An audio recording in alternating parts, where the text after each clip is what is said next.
Go. Natuc speaks once more.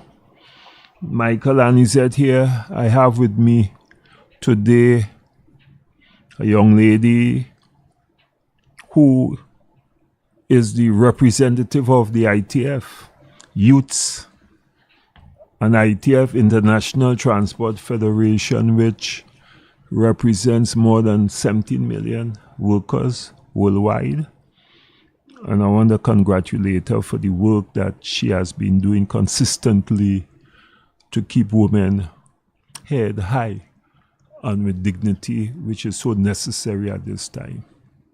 So allow me to introduce to you Gamala Warner, and before I hand over the mic to her, I would just want to do my traditional giving praises to the Most High, to our ancestral mothers and fathers, as we come together as workers, as the labor movement, as we come together to start the journey for dignity and respect for our women folk.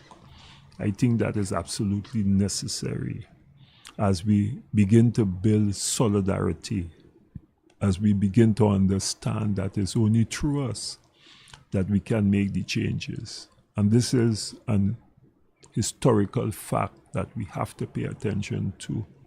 In other words, our salvation and who we are and what kind of Trinidad that we want will be determined and shall be determined by us and not the politicians.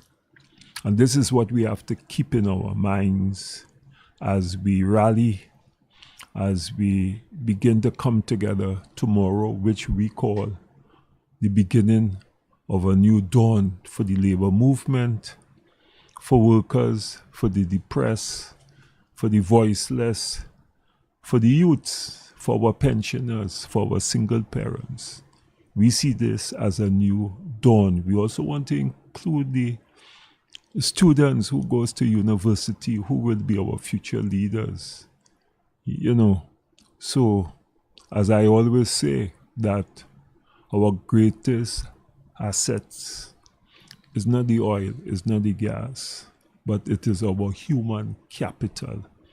And as long as we fail as a society, as a government, and as a people to recognize that, as long as we fail to put workers and the people at the center of our economic development, well then, we will be just spinning top in the economic mud, and we will see and witness continuously what is happening in Trinidad and Tobago.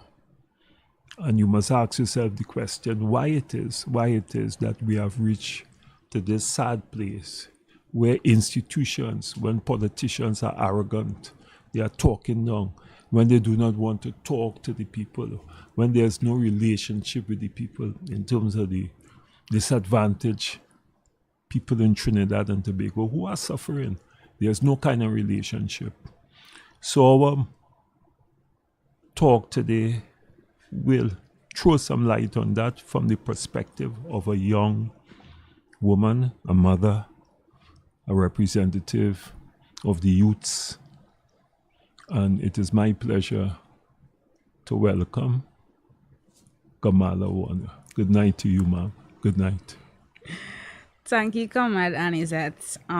Good night to everyone. And yes, I am the International Transport Federation Youth Committee member for the Caribbean, and I represent the youths. And to us, youths would be considered those between the ages of 18 to 35. I am a member of the Seamen and Waterfront Workers Trade Union, and I am a passionate trade unionist. We are having this podcast today to discuss the march, the protests that we would be having tomorrow in Port of Spain at 9:30 a.m.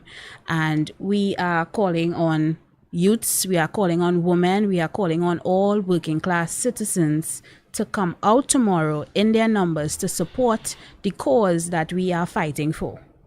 While I would have I would have gotten my increase in salaries. It's not just about me, because if everybody is to say only when your house on fire is to come out and wet, then a lot of things that we would have today, we wouldn't have had. So you don't wait for your house to be on fire. You see the neighbor house on fire, you come and wet yours.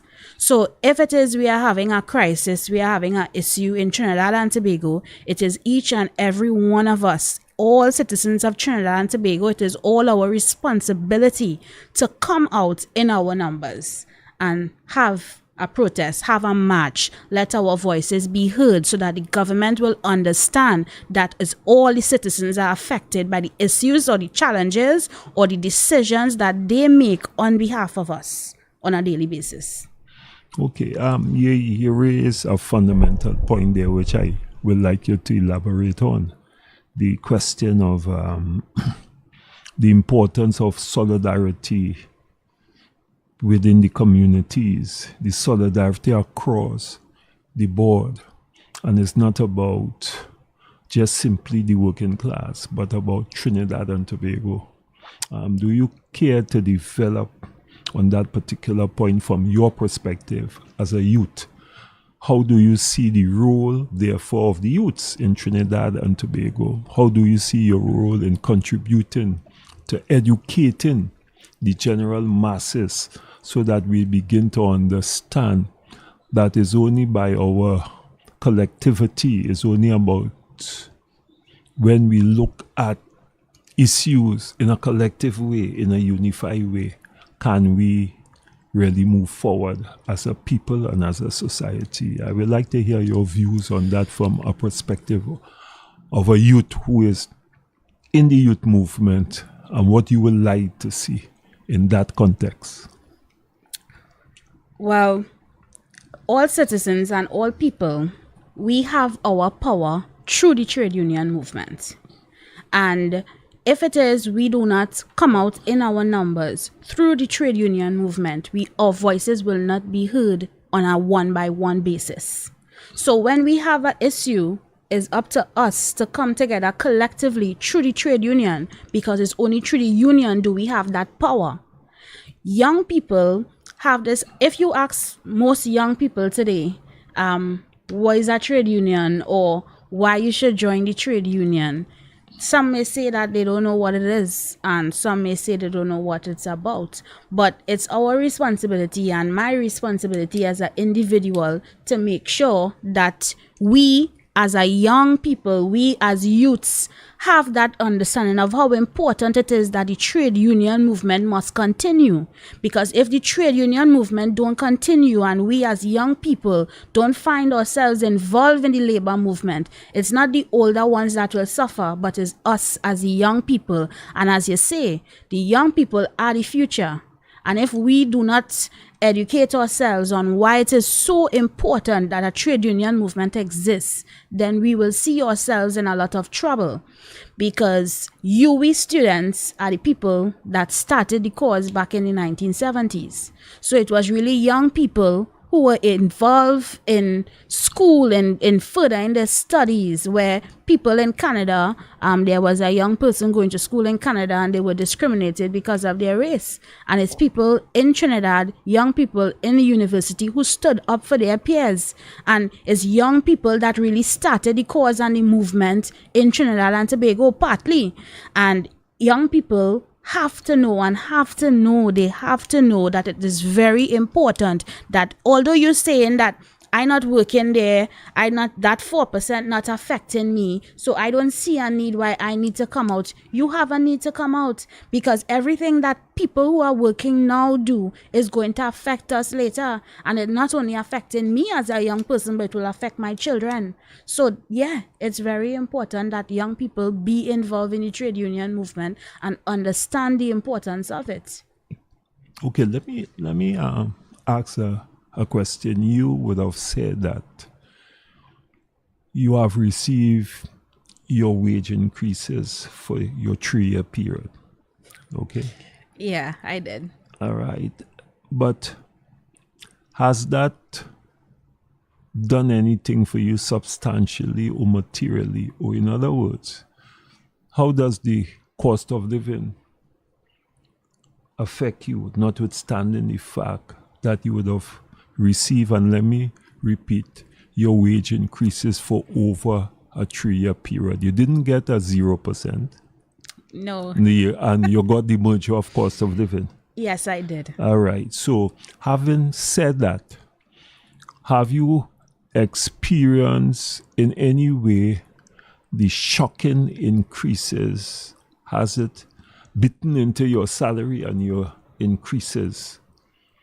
Has it affect you in any way in terms of going to the grocery or the market or anything that you want to talk about? Well, honestly speaking, it hasn't affected me directly as an individual because I'm not a single mother. I have a husband and we both contribute to the household. So, in all honesty, it hasn't really affected me as adverse as some people would have. But even though I have received my salaries, and I would say that I'm fortunate to work for a good enough salary, it doesn't change the fact that when I go to the grocery and I saw a biscuit was once $1, I now have to pay $3 for it. It doesn't change the fact that the cost of living is becoming so high. And because it is becoming so high, it doesn't allow you to take your salary and say, okay, let me cover my my needs and then say separate my wants, and I have so much extra to invest in something else. If that makes sense. Yes? Yeah, I think I understand So, what you're saying. The price of milk, the price of rice, it is very high. But I am not directly affected. However, it doesn't change the fact that my peers, it doesn't change the fact that my cousins, my family are directly affected. And because they are, I have a better understanding and appreciation for what they have to face as well. So when I come out to march tomorrow, I'm not coming out for me. I'm coming out for alone. I'm coming out for my family. I'm coming out for my children because their future is what is important. And what my ancestors fought for mustn't go in vain. Okay, well, how do you then, as a mother, put yourself in someone's shoes who haven't received salary increases or wage increases for the last 10, 12 years? That is one question. And the other question is, from your perspective and where you sit, how it is that your company is up to date every 3 years with salaries, negotiations, and the company is Pledeco, if I might say it. But the government, as an employer, and let me make that point, the government in this instance is an employer.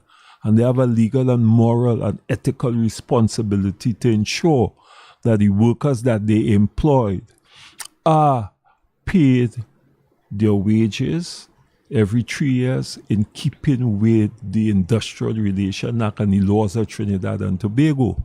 So that the government, in not negotiating 12 years, they are in effect breaching the very laws that is on the books of Trinidad and Tobago. And then we hear the talk about youths. If you, as the government, is breaking the law, and we'll talk about other laws that they willingly break, unknowingly break, how, from where you sit, explain that dynamic? How do you explain that contradiction in the context that Trinidad and Tobago belongs to all of us, but the private sector in this instance and other institutions are committed to following the law by negotiating salary increases every 3 years for their employees, and more so where you have a recognized majority union. But the government, who is the biggest employer in Trinidad and Tobago, who yearly will do a budget for $68 billion and more when they do the supplementary, How do you explain that from your perspective? What you think is responsible for the government not engaging in any meaningful way and honoring their legal obligations and the ILO collective convention to negotiate in good faith? Well, I'll start with your last question first because you asked me a million questions. They're all in one. Yeah. So let me go with the last question first. So why are they not negotiating in good faith? That's a good question because Trinidad and Tobago is a member state of the International Labour Organization, which is the ILO. And if it is we consider ourselves to be a member state of the ILO, it's only fair that we follow proper industrial relations practice. And for those who don't understand what industrial relations practice is, in common terms, is what is just and what is fair between man to man. And when we negotiate in good faith, we're supposed to be able to negotiate, have a discussion, sit down between the employer and the union who is negotiating collectively on behalf of the workers and say, let's have a discussion. You offer 4%, we say no. Even though we say no, let's sit and discuss it. You don't say, we offering 4%, take it or leave it. So why would they be a part of the ILO and not have that audacity, that respect to sit down with the union, who is the collective bargaining power for the workers, and say, let's have a discussion on what we could afford and why we can't afford it. Because let's be real, the government could afford more than 4%. The workers deserve more than 4%. I listened to the podcast yesterday, and what was one thing that you all mentioned that made a lot of sense is the essential workers were essential only during COVID. So what happened to after COVID? So it's okay to say that they are very important during a time where we're going through a pandemic, but they don't deserve the money that is warranted them. They work for that, and it's only fair that they receive a salary that is fair to them. And our minimum wage is not sustainable, as you all would have mentioned yesterday as well. The minimum wage is nowhere close to the living wage. Why is they not sitting to discuss and have that discussion? I think how to put it? I want to use my words careful, but they have a lackadaisical mentality, like they don't care. And as we, as the working class, as the citizens, have to show them that it's not up to them. And if we come out in our numbers, they'll have no choice but to sit and have this discussion. This has been going on for all the years that have passed and all the years that are going to come. Every time we come out in our numbers, they have no choice but to show us the respect that we deserve. Second question you asked, going backwards now, how it is we were able to receive our wages and our increases in a timely manner over the 3 years. I will say hats off to Tobacco. We have proper social dialogue.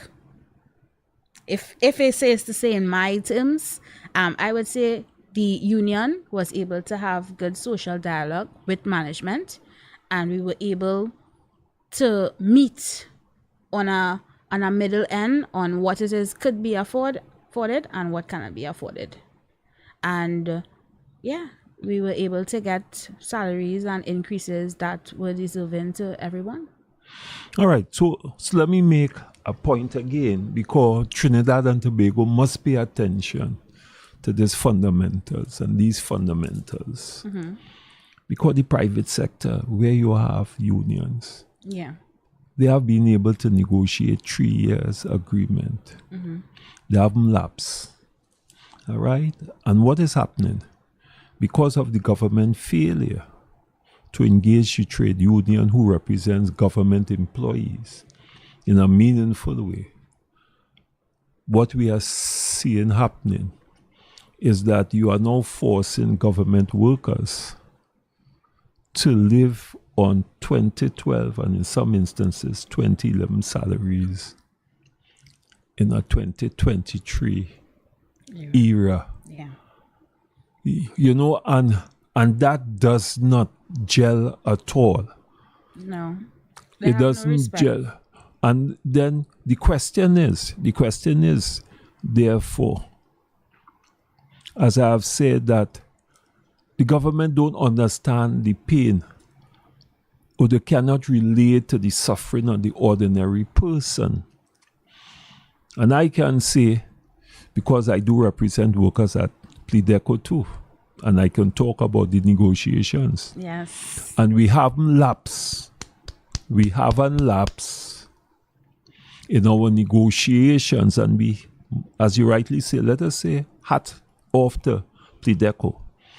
All right, but it is social dialogue, which is a pillar of the ILO, Yes. one. It is mutual respect, two, and it is about mutual gain, three. So we have been able to sit round the table and build the kind of trust that is necessary and understand the dynamics of the business of running a port and an estate, and also understanding the need of the workers who will have to make a contribution. And as I said last night, and the public must understand that, we must understand that Trinidad and Tobago, that labor and capital cannot work without each other. All right. If you have labor and there's no capital for the investment, nothing happens. Correct.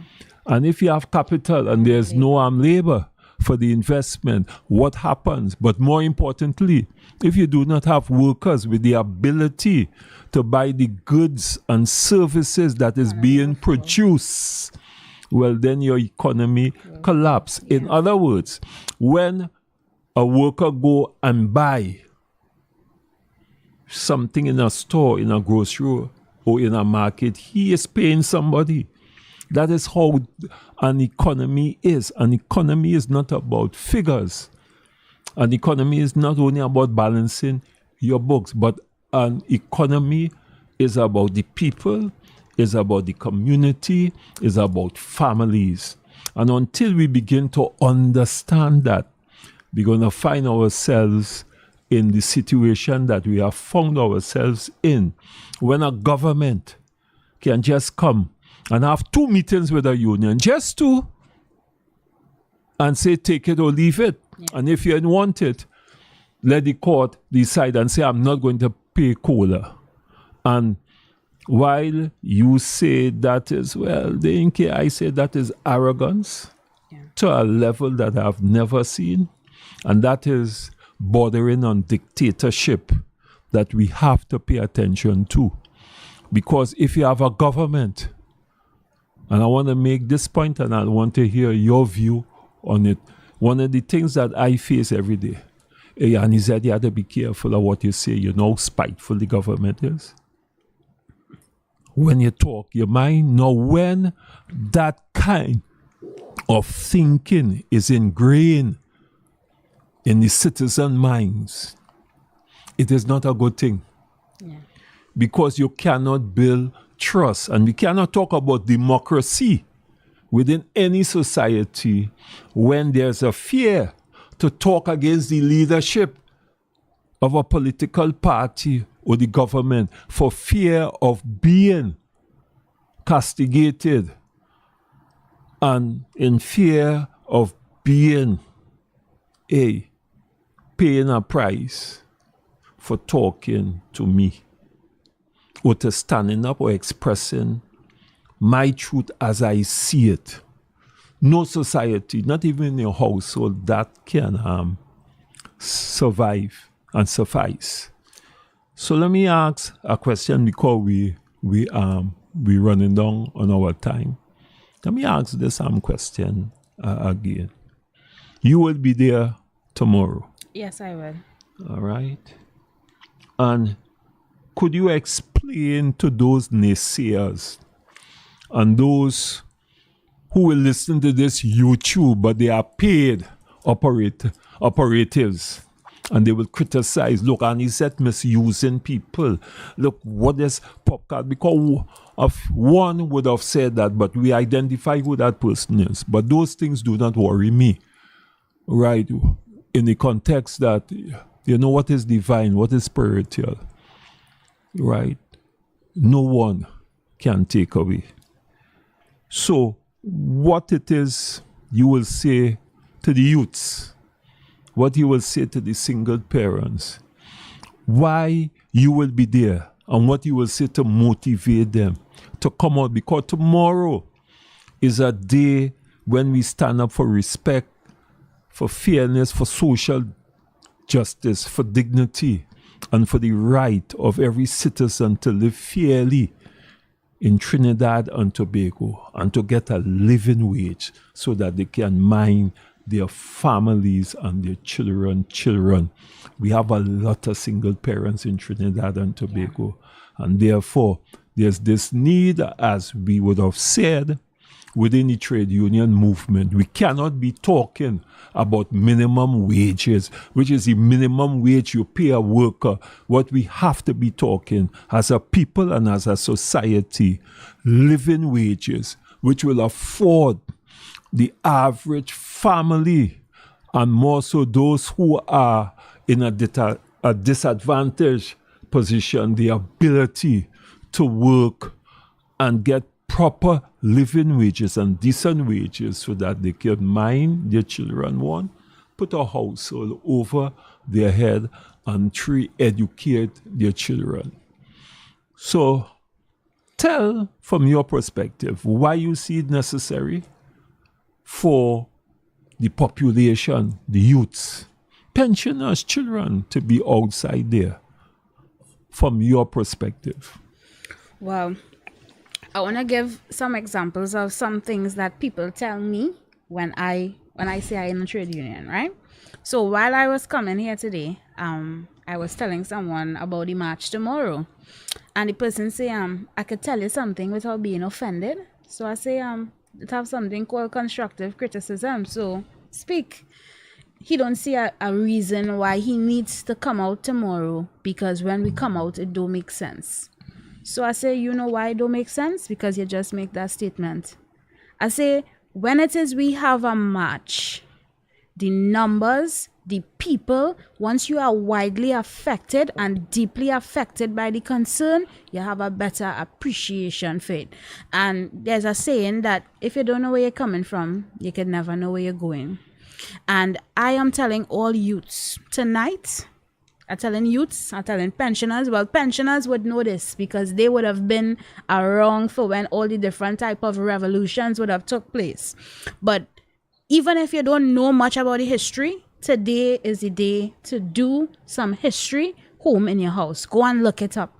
Listen to the reasons why it is you benefiting from what you benefiting. Why you should come out tomorrow. The vacation that you benefiting from to travel and go all over the world is the labor movement fight for that. The education that you have today is the labor movement that fought for that. The sick leave that you're entitled today is the union that fought for that. Every single thing that you get from those who are employed is the union fought for that. Why those unemployed should come out? The fact that you are unemployed.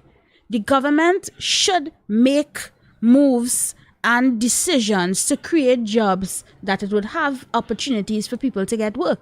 And if you look at the unemployment level of young people, I am sure it's more than 50% of the young people are unemployed. Now, some of them have went to they got their degrees, they got their masters, but yet still they are unable to get a job. And the fact that you don't have a job and there aren't jobs for you, that is a reason why you should make every single effort to come out, even though you are not personally affected by this situation. You have a sibling that's affected. You have a mother that's affected. You have a father, you have a brother, you have a cousin. I am sure every single citizen of Trinidad and Tobago have someone in their family that is affected by poverty.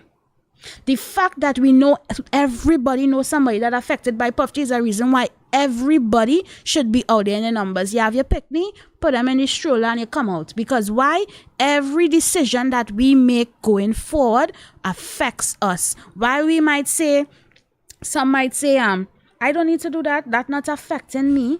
because I live in good. But how long you living good for? Because the economy is collapsing because of the conditions, because of the salaries that we living on. And as you say, capital don't exist without labor, labor don't exist without capital. And if it is we can't purchase goods and services, then how will it be turning over?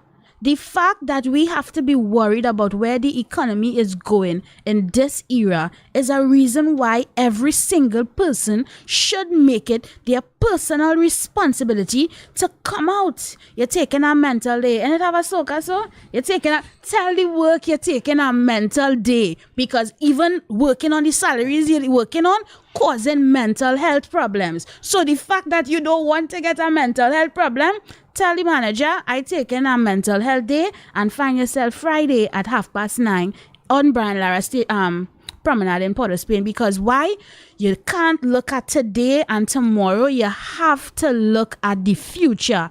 Every single thing that we have today is because the labor movement fought for it. And who is the labor movement? Every single citizen of Trinidad and Tobago. The unemployed, the children, the pensioners, those who are visually impaired, those who are in all kind of different conditions. Everybody, once you are a citizen of Trinidad and Tobago, you are part of the labor movement. And Natuc, for those who don't know what is Natuc, is a national trade union center that is most represented by employees. We are asking you to make that extra effort and come out in your numbers. The fact that Hindus could celebrate their religions, every single type of religion that we have, the reason why we could celebrate it so freely is because the labor movement also contributed to fighting for what it is we have today. Nothing that we have came without a struggle, not one. Every single thing that we got is because we had a protest, we had a march, and we had to come out in our numbers. I remember when I did the industrial relations and part of the history class, we had to read about what it is occurred for the Black Power movement. And the fact that in the history, when you read about it, they try to separate East Indians from Africans because they know that once you have that unity, that you would get people to stand up for what is right, what is fair, what is just for every single person in the country. They tried all how, but at the end, everybody saw the vision for the future and everybody came together and they marched together. And I would never forget the readings. I would never forget the documentaries. And as I speak, my paws raised, because why? The history is so important that we need to understand it. We need to appreciate it and we need to respect it, because the history is part of our future and we must not let what all our ancestors fought for go to vain. We must improve what they have already given us to make sure that we have sustainable development in Trinidad and Tobago. Okay, thank you. So Trinidad and Tobago, you heard the youth, Gamala Warner, although she would have received her salary increases for each 3 years, right? She still sees it fit as a youth, as a mother,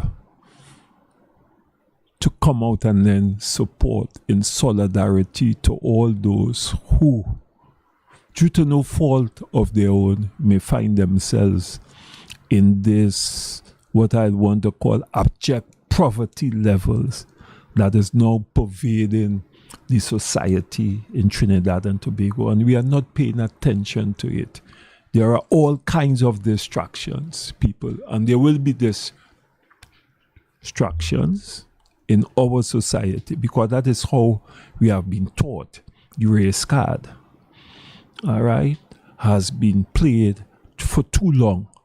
And as you rightly say, the time has come for us to reverse that and to begin to understand that it's only by putting our strength together, by consolidating our strength and determining for ourselves what kind of society that we want and demanding and holding those in authority, even the trade union leaders, accountable.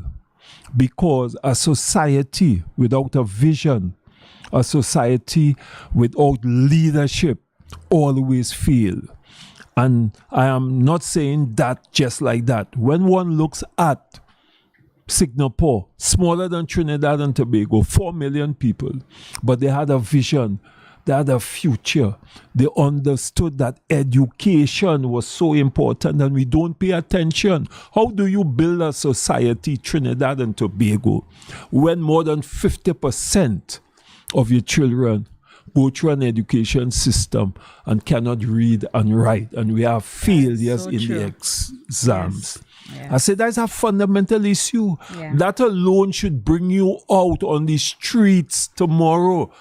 That should be the talking point every day. Not carnival and I want me kakada for Christmas. Because who benefits when you pay back pay in Christmas? Who benefits?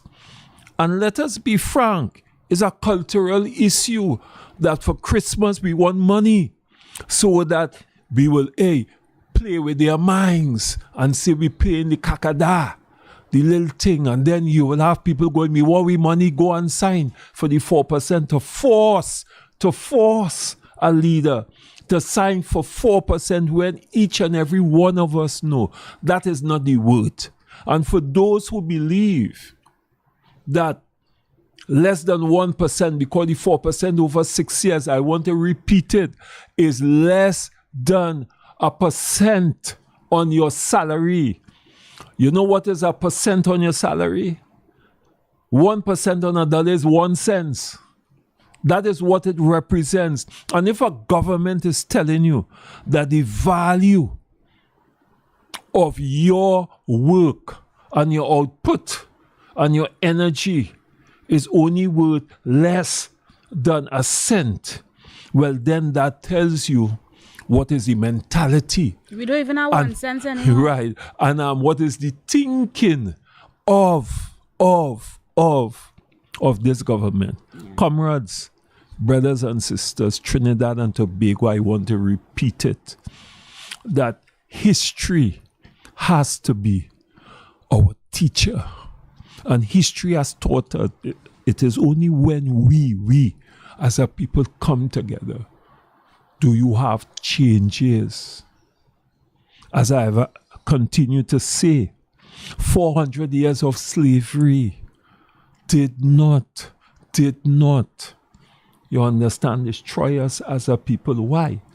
Because of our spirituality and our belief in a higher force, higher than these so-called tin gods. When they get a position, they pass you straight in the car.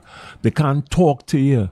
And that is what is pervading this society. And the other point I want to make, we live too much in the instant coffee society. What I mean, everything is instant. They want everything right now. They do not want to make sacrifices, because nothing comes in this world without sacrifices and without challenges. And for those who say, well, the government will not take us seriously, you are mistaken. Don't forget, when we went out in our thousands, the government said the 2% was just an offer. But we proved them wrong. And we, as workers and citizens, must begin to judge people by not what they say, but by what they do. And I end by saying democracy is critical. The government is working for us. The money that the government owns doesn't belong to Imba, the Minister of Finance, or the Prime Minister, or any minister. It is the money for the people of Trinidad and Tobago. And therefore, we must have a say in the context of how that money is spent. We must have a say in the context of whether or not the money is spent productively, meaning that the money generates money. We must begin to understand how come Michael and he said, any one of us could go Guyana and get US money. How we could go Jamaica and get US money. How we can go Barbados and get US money. How we could go Grenada and get US money freely. But in Trinidad and Tobago, which was supposed to be the financial capital of the Caribbean region, you can't get money. You could only get $200. All right, so that if your child is sick or your child is studied outside of Trinidad and Tobago, what happens to you?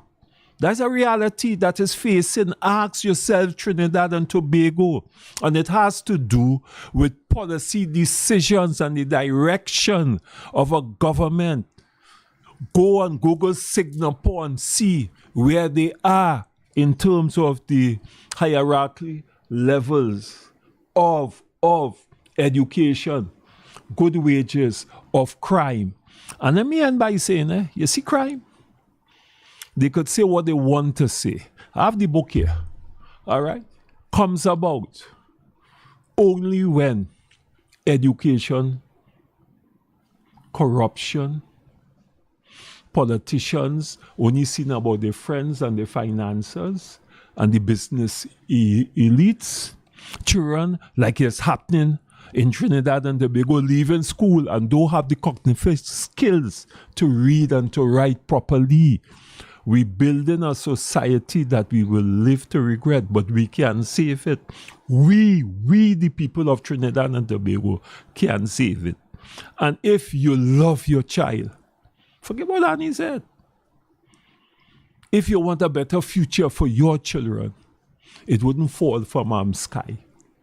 It wouldn't fall from the sky. It's we the people, have to make it work. You have to understand that. And let the politician understand and all the institution that you work for us. You work for us, and therefore we must have a say in how we build a Trinidad and Tobago. I want to repeat it. Poverty levels in Trinidad and Tobago is frightening. And there's a nexus between lack of education, poverty, and low wages. In every society where you see crime, check that out. And what happens? The guns and the drugs invades your society and your country, and that becomes a parallel economy that is happening here right now. You understand? That is what is happening. And for those youths, we know what is happening. You have no money to buy the guns. You have no money to buy the drugs. You have no money whatsoever. You are placed in a situation where they just say, well, boy, let me see how much scar you have on your face. And that means how much people that you kill. And we are becoming a society that has no feelings again. We cannot allow what is happening to happen to Trinidad and Tobago. Income inequality, wealth inequality, and household inequality destroys any society and creates a society that we will live to get. And all we are saying within the trade union movement, brothers and sisters, is that the time has come for us to take a stand, like how our foreparents did, like how our ancestors did. Because no matter how they put the shackles on their hand, they try to take away our religion. We still have the Baptists, we still practice our religion, and we are still true to our spirituality. Let us go back to our spirituality and let us begin to understand that with the help and guidance of our ancestors, we shall overcome. It is not going to come overnight. But selfishness is the destruction of a human race. Do not be selfish. Do not think about yourself only. Because as I said, I am because you are. And you are because I am. And we are all part of this society. And we cannot exist in isolation or believe we could live in these glass houses or barong our houses and put big walls and be indifferent to the suffering, to the crime, to the killing, to the mismanagement, to the unethical behavior, and to all the other ills that I can talk about. I ask you the question, are you happy when you go to the hospital? Are you happy with the institution? Are you comfortable to know because I'm born in Nelson Street that I get locked up, but I can't get bail, and I in jail for 10 years and my case ain't called it? What are we doing to our young people? What are we doing? And certain people getting all the contracts in Trinidad and Tobago, and we'll call names in another podcast, because I remember one of those companies was condemned when this government was in opposition for getting contracts, but now they are in power. They are getting more contracts than when the government, who is in power now, condemned them. Minister of Finance, the money is not yours. The money is for the people. And if people cannot eat and mind their children and put a roof over their heads and educate their children and feed their children properly, we are going down a spiral. We are going down an economic precipice that we will live to regret. A word to the wise, a word to the people is sufficient. And let me end, as I normally do, by giving praises to the Most High, by calling on my ancestors to guide us and to protect us as we start this journey for fairness, for justice, for respect of our women folk, for dignity, for respect, and for the right to determine what we want as a people for our society, but more importantly, to determine that we have a right to share in the resources.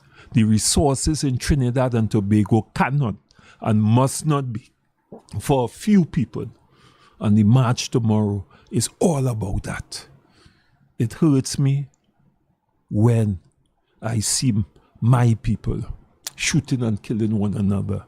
That is another question that we're going to deal with another podcast, because we have to deal with the psychology of crime, the psychology of poverty, and the psychology of making you feel inferior, and what that does to your mentality and how it destroys a society and a family.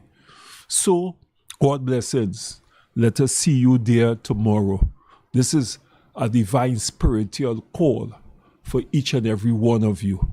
And for those who say, well, I get my money already and I'm here and you ain't coming out, I have no issues.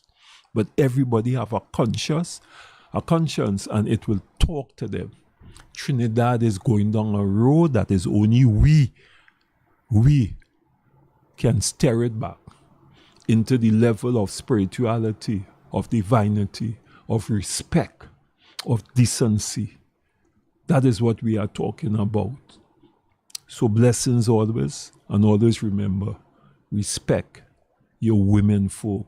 That is the foundation and the starting, because they have been given the gift to bring life into this world. And this is what this world is all about. It's about life. So see you there. And don't be dismayed. Don't get tied up with the numbers, like how the press will want to go and talk, how many people come out, how many. That is not important. What is important is a commitment. Because, as the saying goes, I would like to be led by one brave lion than to be led by 1,000 coward wolves. So comrades, understand that is our bravery. And as the sister said yesterday, the only thing we have to fear from fear is fear. We have the ability. Let us demonstrate our solidarity for our communities and for our brothers and sisters is only by progressing that we will progress. In other words, if Annie said don't progress, you can't progress. A progression in a society involves the people and not a few people at the top.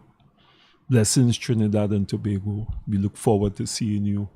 We'll be having much more podcast because the demand has been placed on the National Trade Union Center to have more conversations like this, where we will talk to the ordinary citizens, where they would be able to explain here what are their experience in life, because some of us don't pay attention to it. So we are tuning out. We are saying one love, blessings from above. Stay strong and remember, within solidarity and union and in unity, and when we become each other brothers and sisters, that is when we will begin to move forward as a people and as a society. Blessings again. One love. See you tomorrow. See you tomorrow. See you tomorrow. And yes, we can do it. Tomorrow we start the march for a just society where everybody, irrespective of color, creed, or race, must be able to get social justice, which speaks about the rights of every individual being able to harness their innate skills and ability to grow as a person, as an individual, and collectively. So, as we say in Africa, it takes a village to raise a child. So, let's start on that journey tomorrow. Blessings and thank you once more. We out. Music. Yeah, lift it. Lift it up.